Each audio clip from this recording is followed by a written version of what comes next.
Hey everyone, welcome back to Warrior Codex. I'm Hamish, and today I'm going to be talking about rebound training.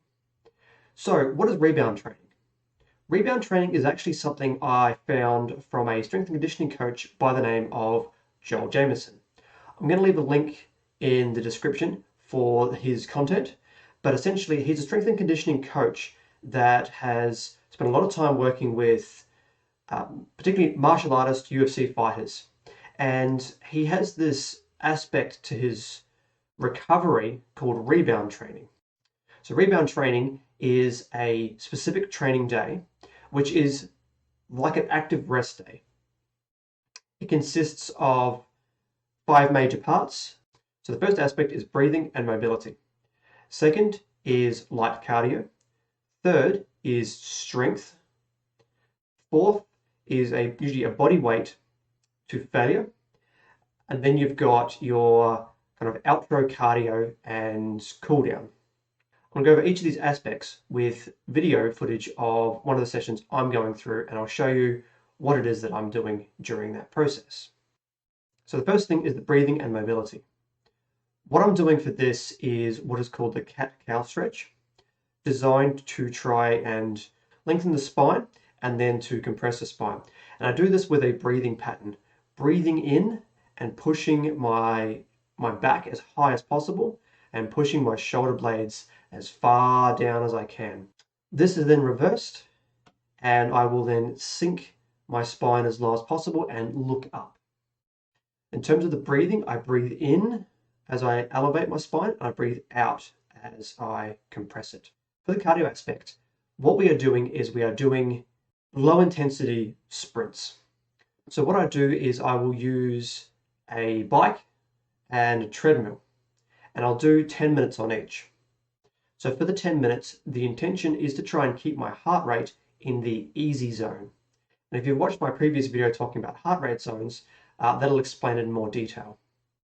But staying in the easy zone for 1 minute, I then do a sprint for 10 seconds. This will then shuffle my heart rate up into the aerobic zone, and then I'll let it recover back into the easy zone. And I'll repeat this 10 times.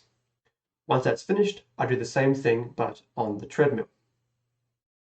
The cardio is also designed to get the circulation running through the body, help push nutrient to the areas that you need for that enhanced recovery following one of the high intensity sessions.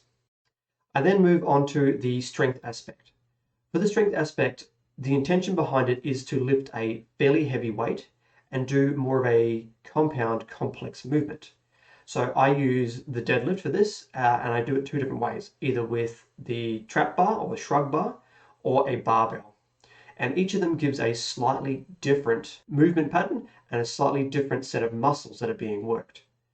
If you're using the trap bar, you end up with a neutral grip and the weight stays more over your center. And if you're using the barbell, the weight is actually in front of you, so you have to counterbalance the weight backwards a little bit. So it actually activates the lower back a little more, and you also end up using either a pronated or a pronated/supinated grip. The other intention behind doing this is using a heavy weight for only 3 sets of 3, 2 sets of 3, whatever it may be, but high weight. So you're going to be kind of shocking the central nervous system and getting it moving. Following strength, I usually do a single set to failure of, say, push-ups. Now, the way I do my push-ups in the video here, I'm really focusing on kind of protracting my shoulder blades, pushing my middle back up at the end of each push-up. And this is intended to help with training the serratus anterior on the inside, kind of just under your armpits, to help me with my extension through my punches. Following the push-ups, I usually go into a skipping, and it's just, let's say, 3 minutes of easy skipping, just to kind of get the blood flow going and shuffle any metabolic waste that is developed through the lifting of the weights on the strength aspect and also from the push-ups. And following that, I will then finish off with usually a mobility yoga routine that I do. And I'll be recording a video of that in future and uploading that so that everyone else can also see what I'm doing and follow along. So as always, I hope I've either inspired you or taught you something useful, and I'll see you in the next video.